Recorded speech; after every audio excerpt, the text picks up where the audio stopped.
This show is for informational purposes only. In view of the complex nature of health and disease, it is only recommended that you change your current treatments or healthcare practice with the direct assistance of a health professional. You can contact Dr. Dale if you desire to achieve true health. Call his office at 931-591-2010. Are you rolling right now? You're rolling right now. He's rolling right now. Welcome, everybody. This is Dr. Dale Brown here with I'm your wild doc, here with True Health Talk. You know what, Clarksville? I love doing this show because I love the opportunity to inform and educate our community and the surrounding area on health topics that need to be talked about, that oftentimes are swept under the rug, I'd say. Again, last week we discussed some things such as the opioid epidemics. A Surgeon General, first time in history ever before that the Surgeon General sent a letter directly to the American, every single one of the American physicians got this letter.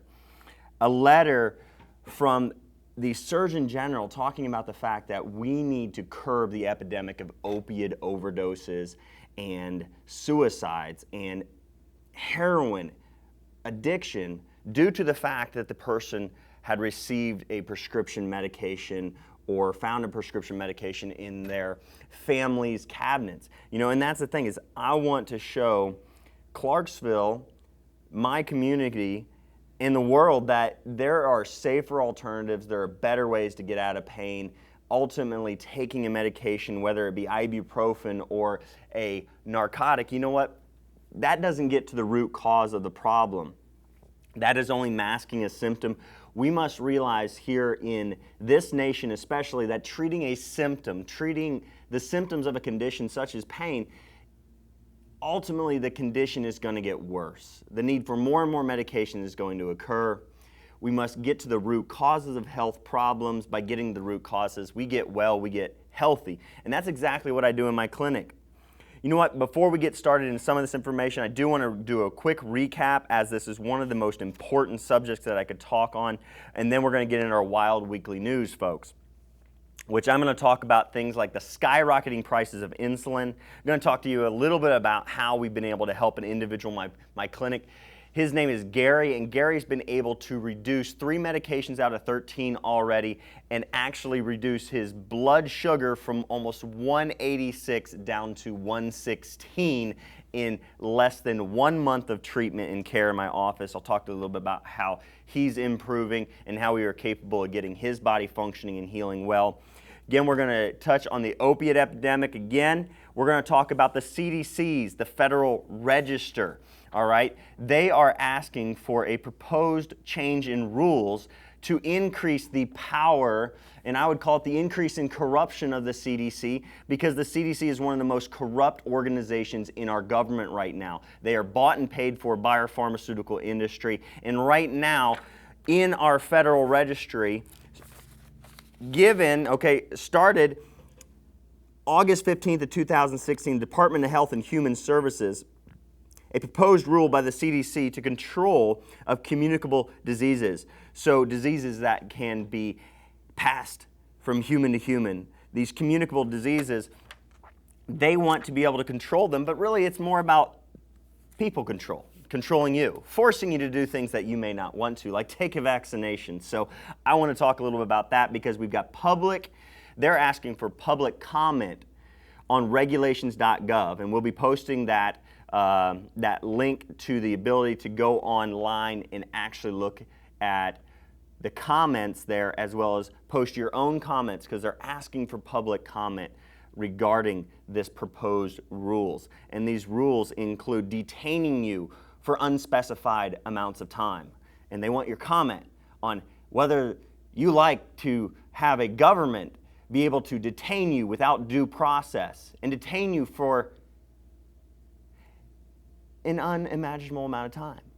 No specified time, no determined time limit on how long they could detain you. So basically, without any specified maximum sentence, if they suspect you could communicate a disease to somebody else, that you could pass that disease on. And this includes such things as chicken pox. They want to be able to basically detain you, quarantine you, keep you in captivity if you had the chicken pox and they feared you could pass that on to somebody else. So they want to, anyways, we'll get into that a little bit later, but I'm going to be able to show you through some of the comments, if I can bring them up on my computer here in a second or two.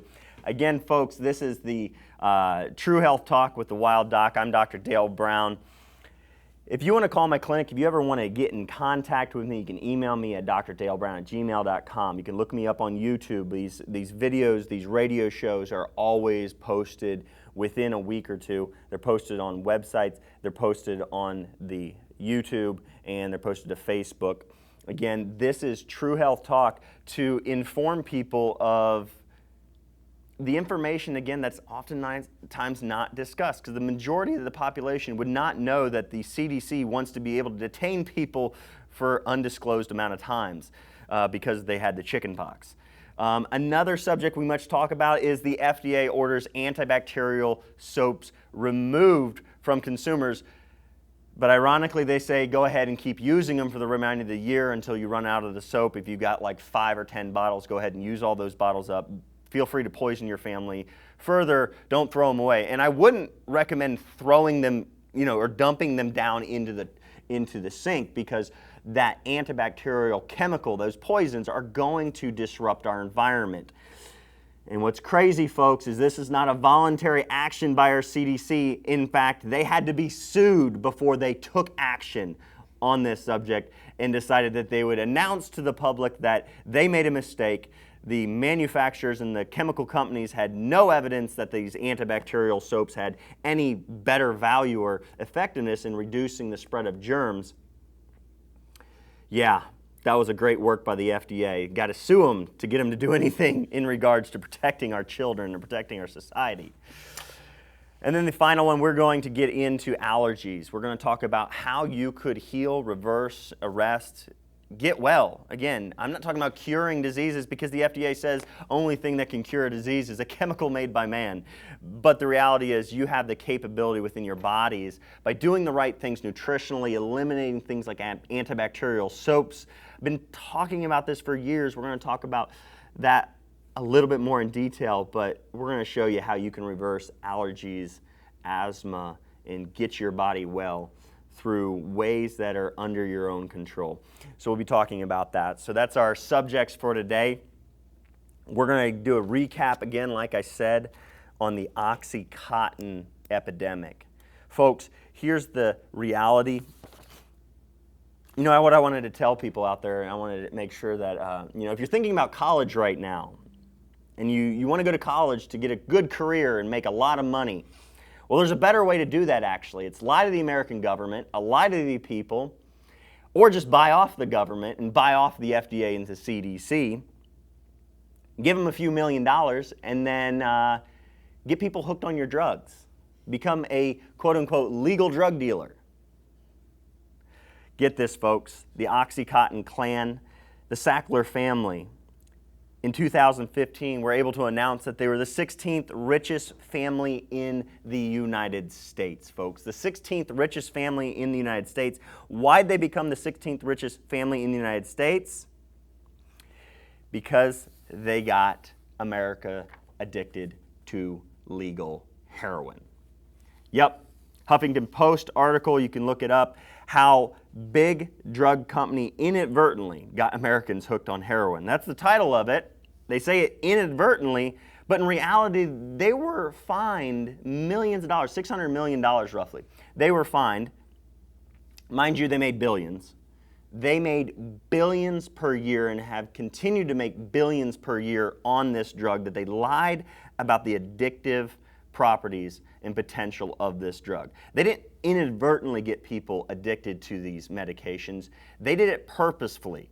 When you lie about the addictive properties and potentials of a drug, when you lie to the FDA, and the reality is maybe they didn't lie to the FDA, maybe they paid the FDA. We don't really know. We know that FDA officials can be lawyers for places like Monsanto and Bayer, and then they can become FDA officials and sit on committees and vote on whether drugs are approved or not approved, but they're under the payroll of big drug companies.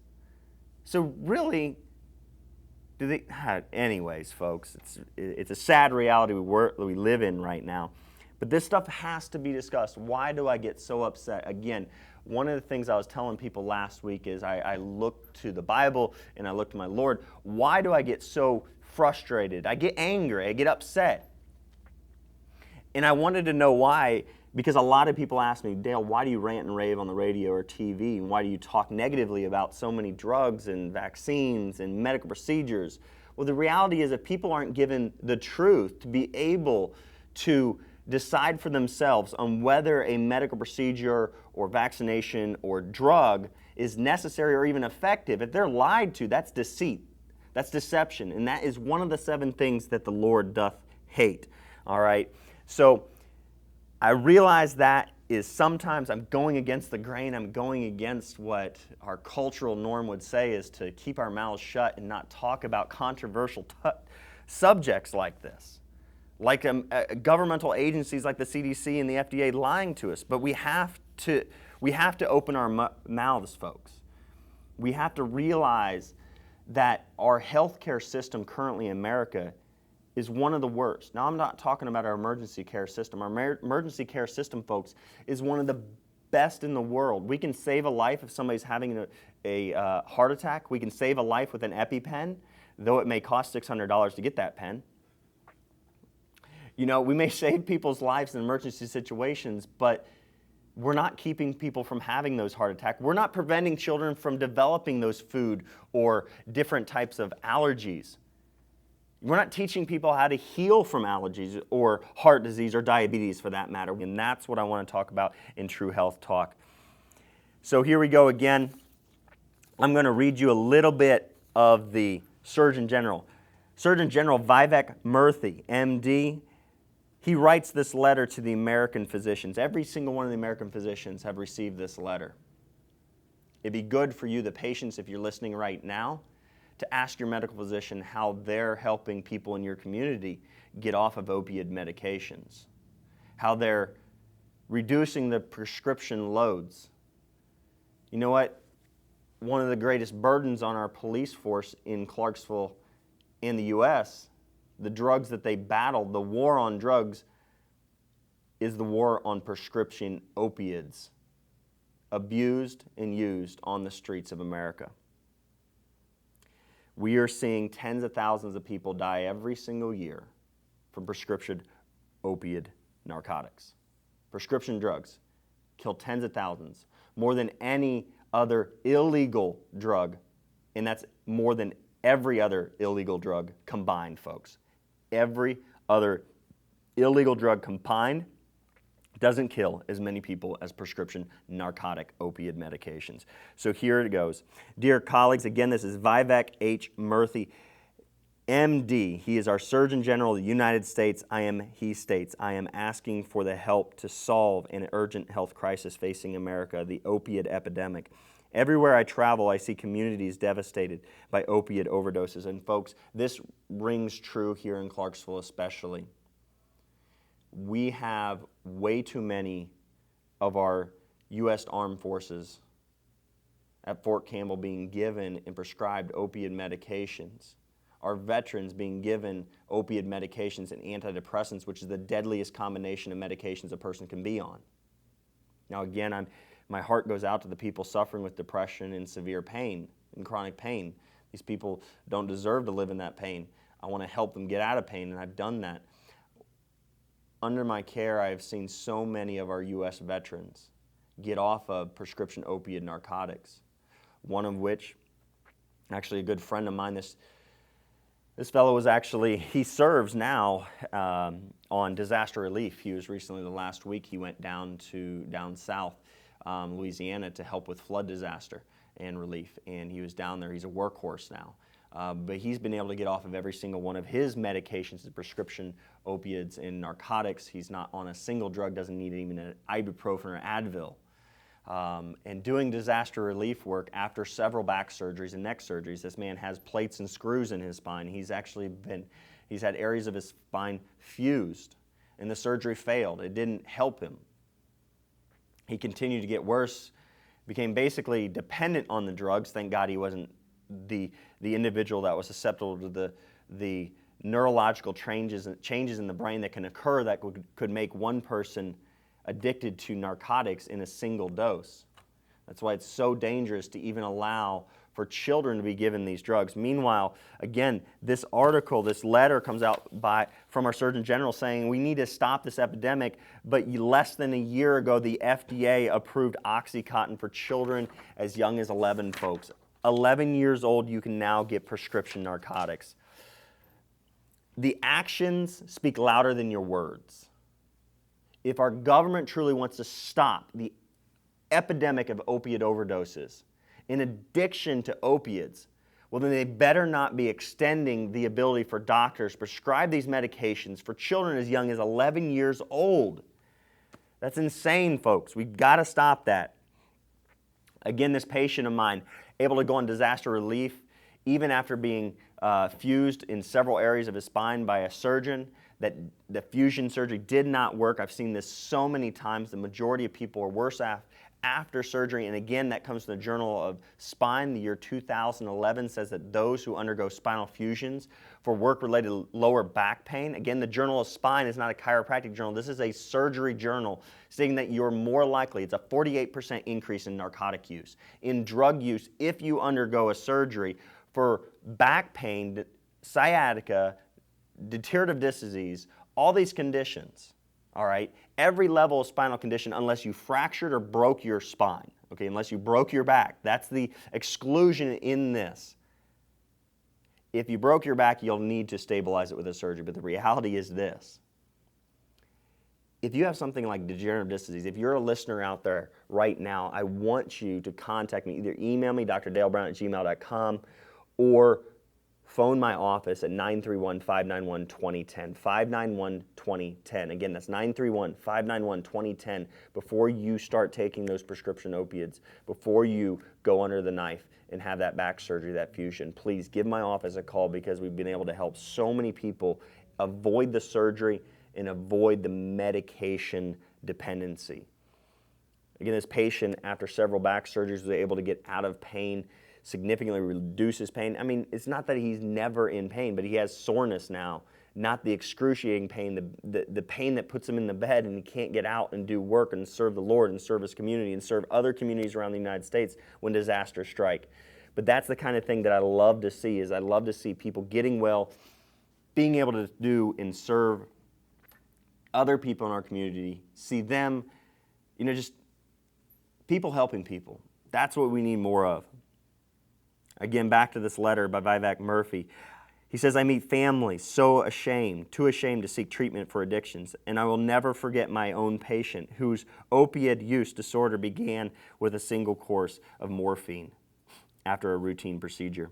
He says it is important to recognize that we have arrived at this place on the path paved with good intentions, but it was not good intentions. See, that's the mistake he's making in saying this. It was not good intentions. No one has good intentions when they're flat out lying about the addictive properties of a drug.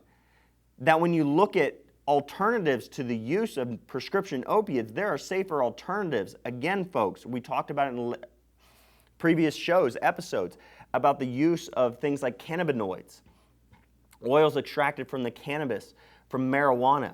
They can be used to control pain and improve neurological function, heal or prevent neurological damage. All right, marijuana, even if you had to smoke it, can lower your pain. But if you were to take it in a safer form, I'm not advocating for everybody going out and smoking marijuana. What I'm advocating for is use of safer alternatives and alternatives that don't have the dangers that prescription narcotics, because this is also on TV, folks, and on the radio. I have in front of me, if you watch the TV shows, 8 p.m. local television stations. Anthony, what are those local television stations? Charter Channel 6. Charter Channel 6. CDE Lightband Channel 12. CDE Lightband Channel 12. And Antenna 21.1. 8:30 Mondays. 8:30 on Mondays. 8 o'clock on Wednesdays. 1-hour shows this information provided to our community. All right, folks, so if you're watching on television, and I'll describe this over the radio here, overdose deaths in America, tens of thousands due to opiate pain relievers, less than 8,000 due to heroin or cocaine, with marijuana topping out at a whopping 0. Marijuana in the yellow, prescription opioids in the pink. If you're watching TV right now, you can see the devastating effects, the number of deaths, the number of lives that have been taken due to prescription opiate narcotics. And marijuana is a safer alternative, yet we put people in jail for marijuana, but you know what? We don't really talk about the fact that there's more people addicted to prescription opiates, and that opiates destroy more lives and communities. Again, this is not a path paved with good intentions. It may be good intentions by the medical physicians out there who, on the front lines, are trying to help people with their pain and control their pain. But nowadays, we have these pain clinics, and pain clinics have been shut down in Clarksville, thank God, that are called nothing more than pill mills. They're basically places where people can go and get their drugs, lie about pain, go sell it on the street, get kids addicted to these medications, and lead to the devastating effects to families. He goes on, he says, nearly 2 decades ago, we were encouraged to be more aggressive. They were encouraged by Purdue Pharma, that again lied to the people. Purdue Pharma's, the family that owns Purdue Pharma, again, is the 16th richest family in the United States because they've lied to people and got so many people addicted to narcotics. And then they lied to medical physicians and aggressively convinced them, whatever you want to say, convinced doctors, bribed doctors, give them trips, vacations, money, sometimes even prostitution. Illegal practices by drug companies is rampant across the United States and across the world now. Folks, it is unreal what drug companies will do to convince doctors to prescribe more of the drugs. They say aggressive about treating pain, often without enough training or support to do so safely. Doctors were prescribing medications without the ability to do so safely. That speaks volumes for what the drug companies are capable of doing in bribing our doctors and pushing and aggressively marketing drugs to our doctors without any oversight. So our doctors can't do things safely for their patients, and doctors want to do things safely. They want to get their patients out of the pain. They want to help their patients. I realize that. So again, I'm never speaking against the individual medical physician unless you're a medical physician that is running a pill mill and flat out prescribing drugs for the financial benefit of your pocketbook and not actually doing what's best for your patients. There are people out there that do this. It goes on to say this coincides with heavy marketing of opiates to doctors. Many of us were even taught incorrectly, they were lied to, taught incorrectly that opiates are not addictive when prescribed for legitimate pain. He said the results have been devastating. They've been devastating. It's, guys, devastating in the sense that look at the statistics here, folks. The statistics on this epidemic. Okay? Opiates. In Tennessee alone, $422,584,957 used to curb addiction and abuse of opiate narcotics. Guys, this stuff has to stop if we would just realize that people don't need to be in chronic pain. If you're suffering with chronic back pain, neck pain, headaches, it doesn't matter. Fibromyalgia, I had a patient recently that started care with my office with fibromyalgia. She was able to play kickball this last week, and she's only been under care for like a week and a half, and she's playing kickball over a Labor Day weekend, and she comes back with a big old smile on her face. And I said, how'd you do over the extended weekend? She's like, I did phenomenal. I played kickball. And I was like, that's great. I was like, I'm glad you're not like hurt laying on my table like, oh, I overdid it. Because I have a lot of patients, they'll come in, we start adjusting them, and they go out, they feel amazing, they get out of pain, and sometimes they'll overdo it, not very often. But luckily we had her spine in the right condition, in the right alignment. She was able to get pressure off the nerves, and that's the cause of fibromyalgia. It's severe sensitivity and muscle pain, and by getting pressure off the nerves in her spine, by improving curvature in her neck, in alignment and mobility, she was able to get out of pain. That's what we need to do. We need to take people who are, and you know what, if you're suffering with minor pain right now, if you don't get to the root cause and correct the structure of the spine, what is going to take place? The condition would be like driving with a shimmy in the wheels. I just said shimmy. Yeah. Who says shimmy anymore? A shimmy in the wheel of your truck. And all of a sudden, you're driving down the road and you feel the shimmy in the brake pedal or shimmy in the steering wheel. You know what? Go to the mechanic and have them correct the alignment of your tires, or correct the alignment of your brake pads or something. Fix those underlying causes, because otherwise it's going to wear out the joints of your car. It's going to break down. You're going to be stuck on the side of the road. It's going to cost you hundreds of dollars, thousands of dollars to call the ambulance or the tow truck to come pick you up. That's the reality when we look at your health. When it comes down to your health, if you don't take a symptom seriously and identify the underlying cause, such as back pain and neck pain, what's the underlying cause there? It's structural misalignments of your spine. Unless you were exercising, you severely pulled something, but even then, normally when you pull a muscle, it's going to jerk the spine vertebra, those bones, out of alignment, and it's going to cause, over time, structural deterioration unless you correct that misalignment and restore the spine to the proper mechanical functional capability, their proper alignment. That's what needs to be done. And we could keep so many people off of prescription narcotic medications if we would simply correct the underlying structure of the spine, because 1/3 of disability worldwide is caused from back and neck pain. 1/3 of disability from things like degenerative disc disease. And that's the number one use for prescription painkillers, is back pain. So if we would take care of the spine, we wouldn't need to use narcotics on so many people. And then think about the effect we would have on our country, billions of dollars saved. We would reverse this epidemic of people overdosing on prescription opiates. So folks, again, I know I'm dragging out this subject, but it's so, I can't say it enough, it's so, so important. He says that since 1999, opiate overdose deaths have quadrupled and opiate prescriptions have increased markedly, almost even for every adult in America to have a bottle of pills. We literally spend enough money and we prescribe enough of these narcotic medications to give a bottle to every single person in the United States. Yet the amount of pain reported by Americans has not changed since 1999, yet it's skyrocketed in its use. Now, nearly 2 million people in America have a prescription opioid use disorder. So nearly 2 million people in America right now are suffering with prescription opioid narcotic disorders. Contributing to the increase in heroin, the city of Chicago sued Purdue Pharma because they had so many city workers addicted to narcotics and addicted to heroin then, because heroin is cheaper to get on the streets than prescription opioid narcotics are. Thus, people go from prescription opiates and then eventually go to heroin. They say it's contributing to the use of heroin, and that is increasing the spread of HIV as well as hepatitis, folks. He says, I know solving the problem will not be easy. We often struggle to balance reducing our patients' pain with increasing the risk of opiate addiction. But as clinicians, we have a unique power to help end this epidemic.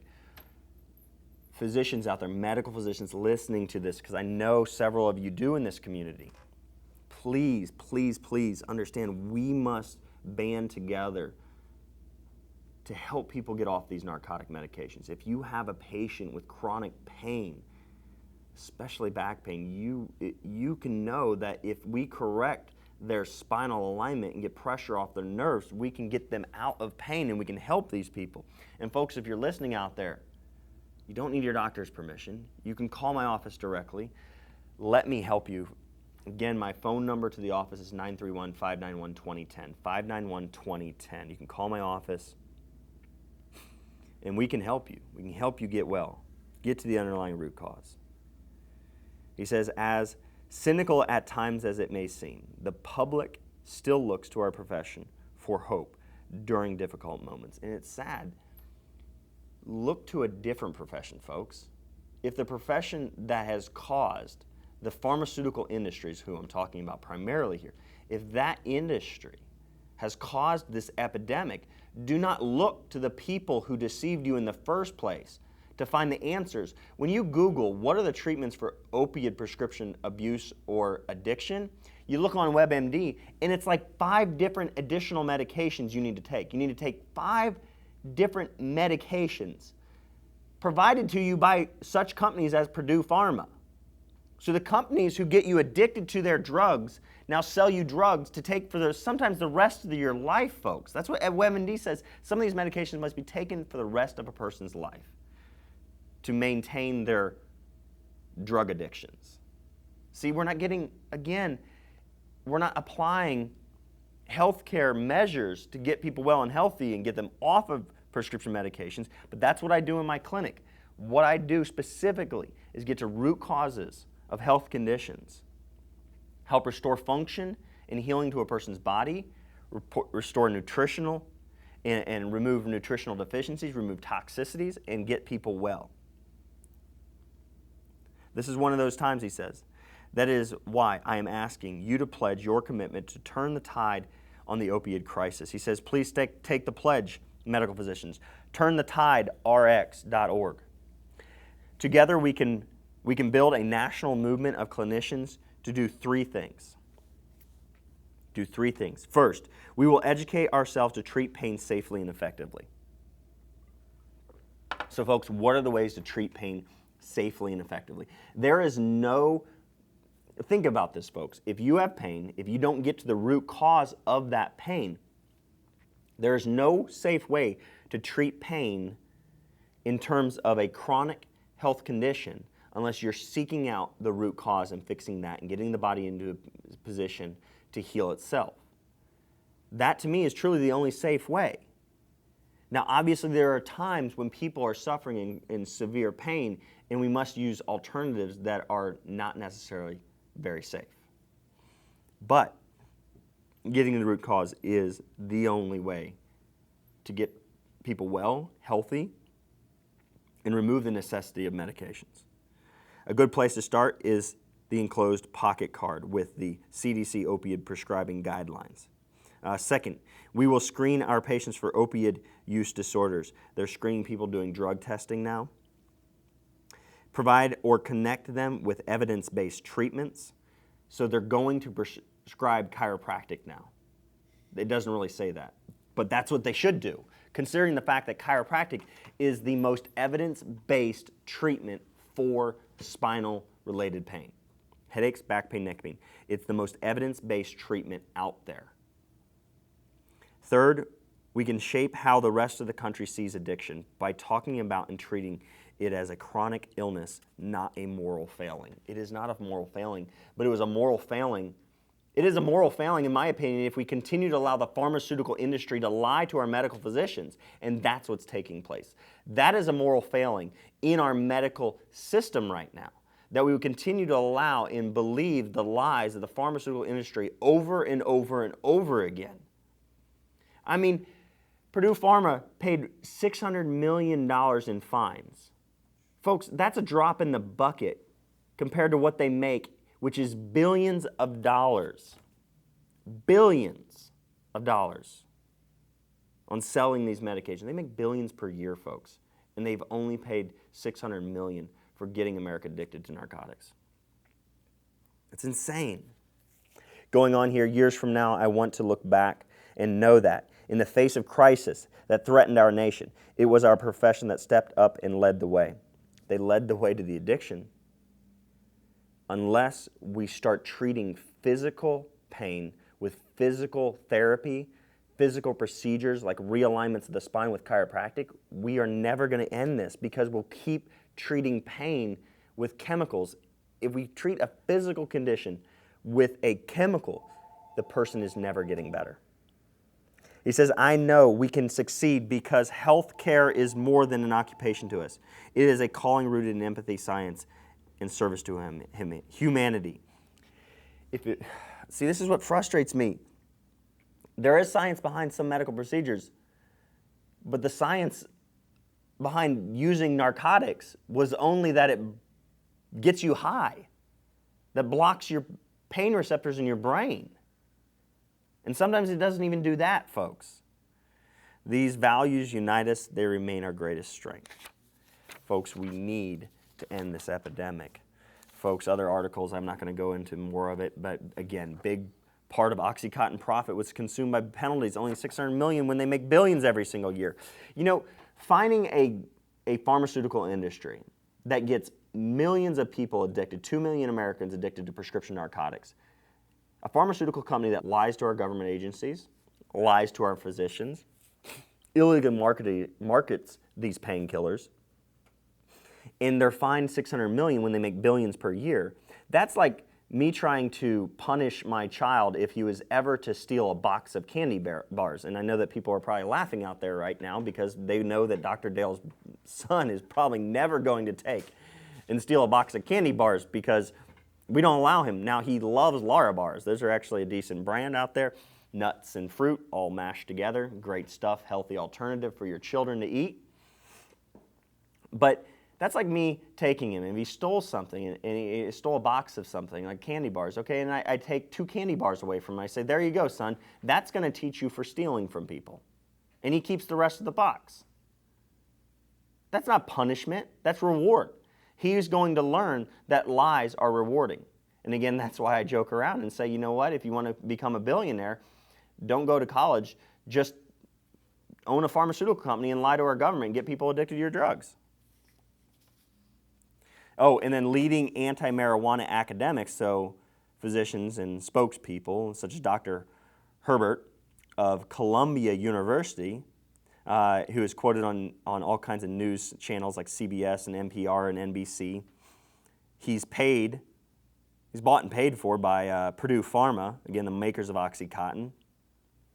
And he's also a spokesperson for Nurofen, a drug used to get people off of prescription OxyContin and other powerful opioid drugs. So he talks out against the use of the medicinal use of marijuana, but he is on the payroll of big drug companies that sell you prescription opiates.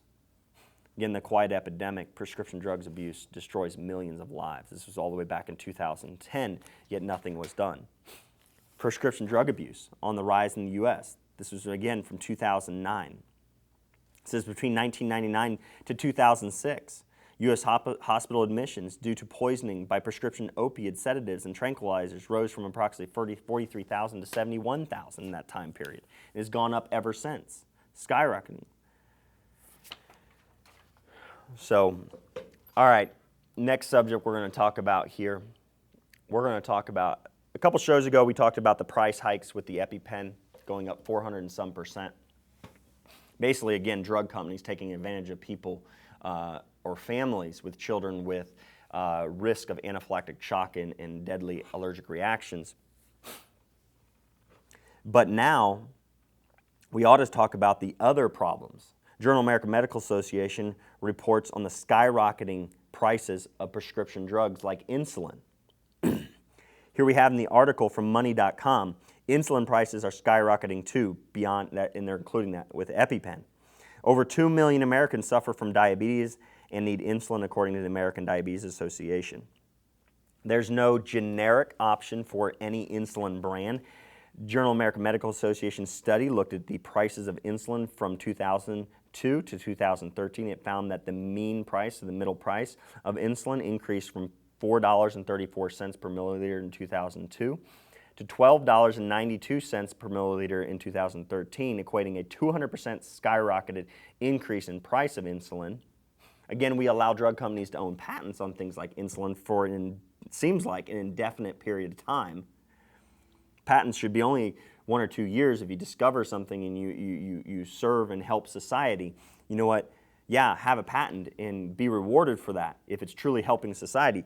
But don't have the patent indefinitely and not allow for generics to be, or other companies to make, it's not generic, it's another company making the same product is what should be allowed to drive prices down. But our government is bought and paid for by the pharmaceutical industry and allows for patents to be retained for extended periods of time because they're being paid by pharmaceutical lobbyists. That should not be allowed, folks. We need to drive the prices down. Because again, insulin for type 1 diabetics is a necessity. If their pancreas is not producing insulin, they need to take that medication. But what is happening is the pharmaceutical industry knows that you're not going to go without your insulin, because if you do, you're going to die. So what they do is they know they've got you in a corner. They're going to hold you there, and they're going to drive the price up on you. They say spending per patient skyrocketed from roughly $231 per month to $736 a month now. That's insane. You know what I want to share with you, folks? There are ways to keep people from needing insulin. You know what? Studies have already proven that you can actually reverse many diabetic patients' conditions. Type 2 especially, you can reverse that by going to a raw food or plant-based diet. Not even just, doesn't have to be a raw food, but you know what? It's simple. If you can eliminate the sugars. I was talking to a friend of mine the other day, and I was telling him why I love the name The Wild Doc, because I love the wilderness. I love being out in the wild. There's healing qualities to that. They actually say that taking a walk in the woods can actually decrease your blood sugar levels. So relaxing and walking in the woods has a beneficial effect on your nervous system, on your health, can actually lower blood sugar levels. But I was also telling him, I'm like, the reality is why our country is so sick, why America is the sickest industrialized nation in the world is simple. It's because we have access through almost every single drive-through in this nation right now is going to feed you either a Happy Meal with sugar and fries and starches and that turn to sugar, and they're causing this obesity epidemic, and then you can drive through the Walgreens drive-through or CVS or Rite Aid and get your prescription narcotics to treat the diabetes that you caused from the other drive-through. It doesn't make any sense. I was telling my friend, I'm like, if you gave me patients with type 2 diabetes, we do this in my clinic. We don't actually take them out in the wilderness, but we literally could. We could take them out, separate them from the cultural norms, get them away from society, away from the temptation of these foods, these sodas, this poison that we're feeding our children and people.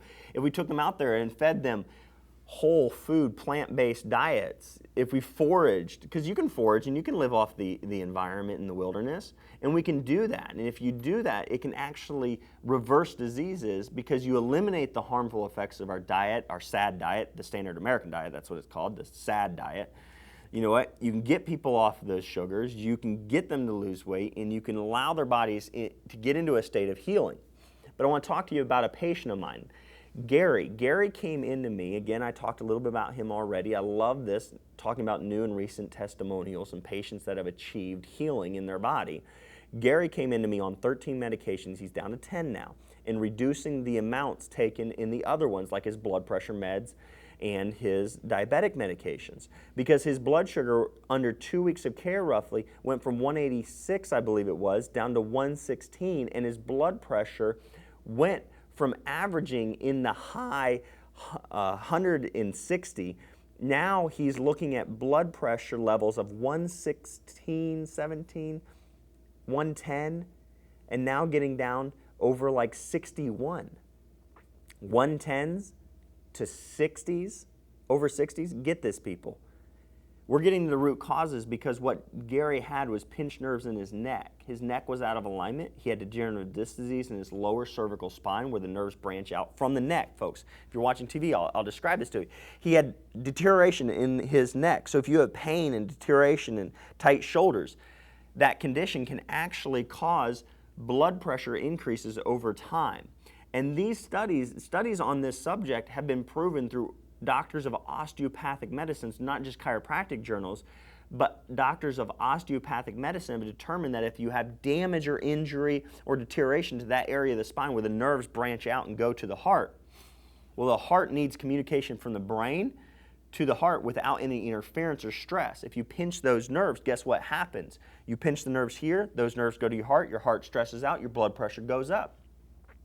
Well, with Gary, all we had to do was get him out of pain. He got off of Celebrex, no longer dealing with joint pain. He's able to go out and bush hog his gardens, his fields, his grapevine vineyard. He's doing all these things that he couldn't do before. He's off of Nexium, a heartburn medication, and he's off of a cholesterol medication already, and he's weaning off of his metformin, and he's weaning off of his blood pressure medications. Again, with assistance by a medical physician and his own decisions. This is not something that I say everybody should just go out in the wilderness and eat healthy and just quit all your meds right now. I'm saying that, you know what, if we get to the root causes, and that's what we do in my clinic. Again, if you want to get to the root cause of your health condition like Gary did, and begin getting off your medications rather than year after year getting on more and more medications, you know what, give my office a call, 931-591-2010. Garrick's getting off of those medications. So all right, folks, let's go on with a little bit of the Wild Weekly News. Again, some health topics recently in the news, one of which being the FDA's orders to discontinue the use of antibacterial soaps. So they want to remove, this comes from NBC News, the article that I'm referencing here right now, but the FDA, companies will have to have 1 year to take the ingredients out of their products, these dangerous ingredients, triclosan or trilocarbons. Companies will no longer be able to market antibacterial washes with these ingredients because manufacturers did not demonstrate the ingredients are both safe for long-term use, or are they more effective than plain soap and water in preventing illness or spread of certain infections. You know what, Anthony? I read that and I had to think about it. My grandfather, one of my grandfather's favorite jokes back when I was a kid, I remember sitting at the dinner table, my grandfather loved to tell us jokes, and one of the jokes was he told me a joke about there was this pastor, and he's preaching, and after the service at church, a family came up to him and really liked the sermon, and they're new to the church, new to the community, and they wanted to invite him over for dinner. And so he agreed to it. He went over to the family's house for dinner, and he sat down at the dinner table, and the wife was preparing the meal, and he looked down at his plate, and he saw some food specks on his plate, and he thought to himself, I'm not going to mention it. I'm just going to wipe it off with my napkin, and I don't want to be rude or insulting, so he decided to not say anything. But then he noticed food on his fork and his knife, and so at that time he decided he would say something. He asked his host, the wife, excuse me, can I get a new fork and knife? These seem to be a little dirty yet. And she gave him another fork and knife, but that fork and knife still had some food particles on it. And he looked at his glass, and it looked like there's still a ring from where something had been in the glass before. And so he was really confused, and he just asked it, you know what do you guys wash your dishes with? Because it seems like they're still a little dirty. And the wife says, oh, don't worry, we wash everything after every meal with soap and water. And so he's like, okay. So he ate the meal. The meal was delicious. He enjoyed the whole thing, ate it right up, used the utensils that they provided him with. And afterwards, he stood up and he got his plate and his fork, and he's like, can I help you with the dishes? Do you mind if I help clean up? And the wife said, oh, no. It's no trouble at all. We're going to go ahead and have soap and water clean them up for us. And he thought, what? And the wife picked up all the dishes, and she walked to the back door. And she opened the back door and yelled out, here soap, here water. 2 dogs came running. Yeah, folks, that's my grandfather's jokes for you right there, but I thought it was hilarious. But anyways, plain soap and water without antibiotics in them can actually be just as effective. There's no benefit in antibacterial soaps. In fact, there are harms to antibacterial soaps. They said the FDA gave soap makers a year to show that adding antibacterial chemicals did anything to help kill off the germs, and they could not prove that, folks. This speaks volumes for what our FDA does, folks. They didn't do anything. They allowed for chemicals to be used on our food, in our water, in our soaps and products, cleaning products, and they didn't even have evidence. They didn't even ask for evidence. You know what? The FDA said they started asking questions back in 1978. They knew there was a problem with these antibacterial soaps and chemicals since 1978, and it took them until 2016 to do anything. And here's the reality, folks.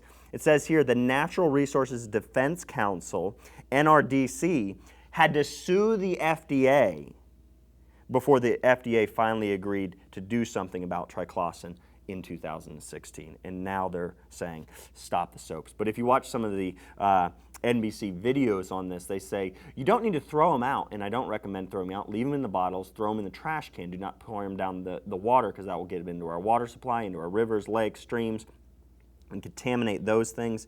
But they found out that triclosan is a hormone disruptor. In fact, antibiotics are known to increase the risk of cancer, folks. I did a quick search on PubMed before this show, and I found recent evidence regarding triclosan in cancer risk. So the FDA says they're going to give them a year to get rid of this cancer-causing chemical from your soaps. And that you don't need to throw them out, just use them all up. Use all the chemicals up. Put them on your skin, put them on your children, this cancer-causing chemical. Don't worry about it. Also, it disrupts thyroid hormone.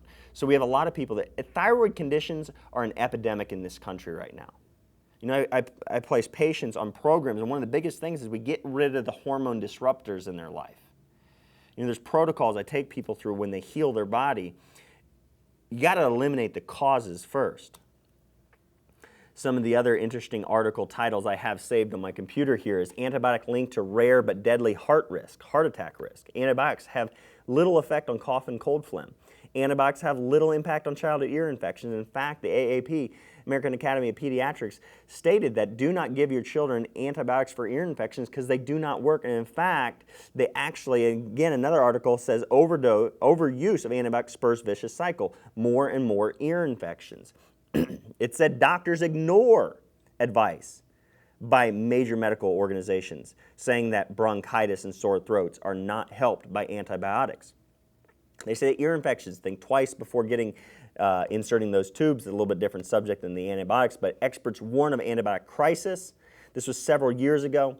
FDA orders antibacterials removed again from the soaps. That's the subject we're talking about. How to fix a broken market of antibiotics, how to make money still, I guess, on them, I don't know. Leave ear infections alone. Overuse of antibiotics spurs vicious cycle. And when the best medication for kids is no medication at all. See, folks, fever, sore throat, cough, phlegm, those are all your body's mechanisms by which it clears bacteria from your system, mechanisms by which it improves immune function and gets well, gets healthy. So allow those symptoms to run their course. Because otherwise, what we're looking at right now when we look at allergies and asthma, Anthony, how much time do I have left today?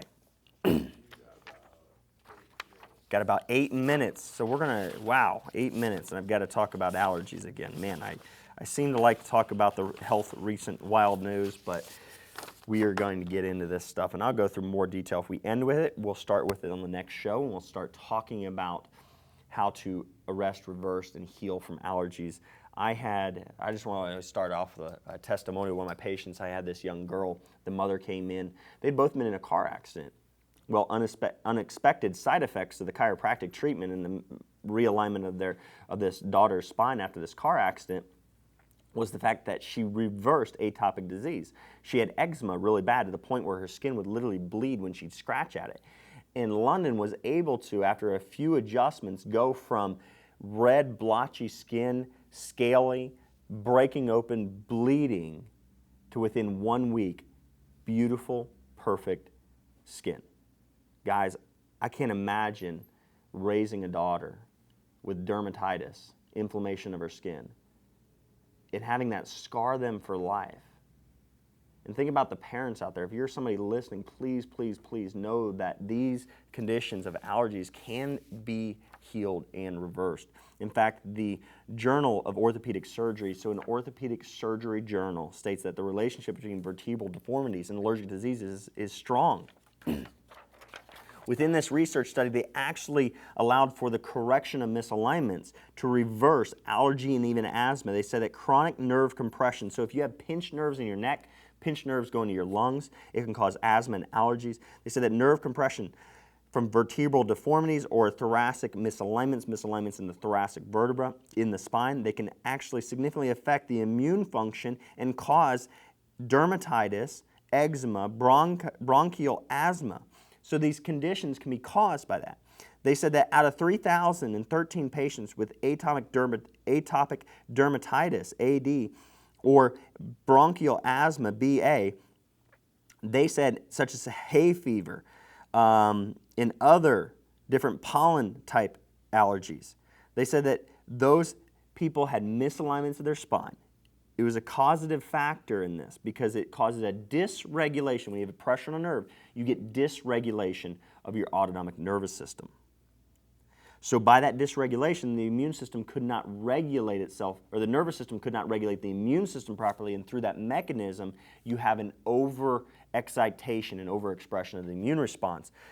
And they go on here, as a result of treatment that involved vertebral correction treatment, this was not like a surgery, this was a chiropractic adjustment procedure, realigning, restoring proper alignment to the spine, proper curvature restoration. They were able to reverse these allergies and asthma in these thousands. They said that 2,733 patients were able, out of 3,000, some guys, that is huge research right there. That is impressive. But the reality is, I guarantee the majority of listeners out there have never, ever in their life heard that allergies and asthma could be reversed if we can correct the misalignments in a child's spine. Again, if you need help with your child and they're dealing with these things, please, please, please understand that we can help you. You can give my office a call, 931-591-2010, 591-2010. Additional ways. Keep me on the clock here, Anthony. Make sure that I don't go over. But it says here another article. Mom's exposure to microbes lowers allergies in kids. I wanted to mention this article because the reality is if you're not exposing your children or yourself, or you're using antibacterial soaps, you're actually killing off germs. And those germs, we should come in contact with germs. You know what, folks? If germs cause disease, then guess what? No one would be around to even believe in it. Because if the germ theory was true, everybody would be dead because we come in contact. It's the strength and functionality of our immune system in our body to resist infection and then take care of infection once it occurs. That's what is health. So by exposing children on the farm, out in the wilderness, in the wild, you know what, in the home with dogs and cats, you can actually prevent allergies by allowing the mom, while pregnant, to be exposed, as well as the children when they're very young. Here's the reality, though, folks. The U.S.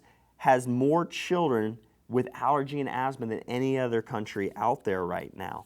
Why do we have so many children with allergies? Another thing, and especially things like anaphylactic shock, food allergies. Several shows ago, I talked about the fact, when we were discussing the EpiPen, that the use of food proteins like peanut oil, legume oil, agar, growth mediums made out of red algae or egg protein for your flu vaccine, that these food proteins contained in vaccines sensitize children and individuals against those foods like peanuts and egg and dairy. They use dairy proteins in our vaccines, and when you inject those into a child, it causes them to be sensitized and develop an allergic reaction. And we have 200 people dying every single year in the United States due to anaphylactic shock from food allergies, which the primary cause of food allergies, according to the available documentation and research right now, is a couple things. It's vaccinations. The NIH, National Institute of Medicine, in fact, reported that allergies, food allergies, can be and are caused by vaccinations, excessive vaccination, and then the use of antibiotics and too much sanitation. We need to be clean, but we need to be exposed to germs, and we need to build up natural immunity.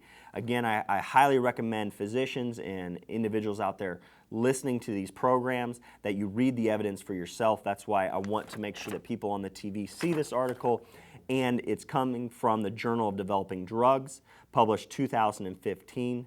All right, evidence that food proteins and vaccines cause the development of food allergies and its implications for vaccine policy.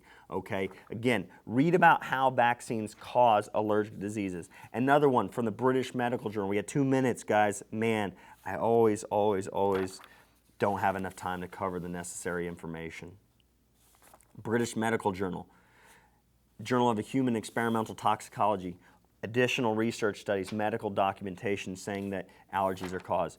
We're going to go through how acetaminophen or fever-reducing medications can cause allergies in the next show. And then we'll be talking about how to heal and repair your body so that you can ward off allergies or even reverse them. Like I said, patients in my office are able to go through allergy seasons without needing medication. We have so much more information we want to share with you. So stop by our office located at 1715 Wilma Rudolph Boulevard, Suite E.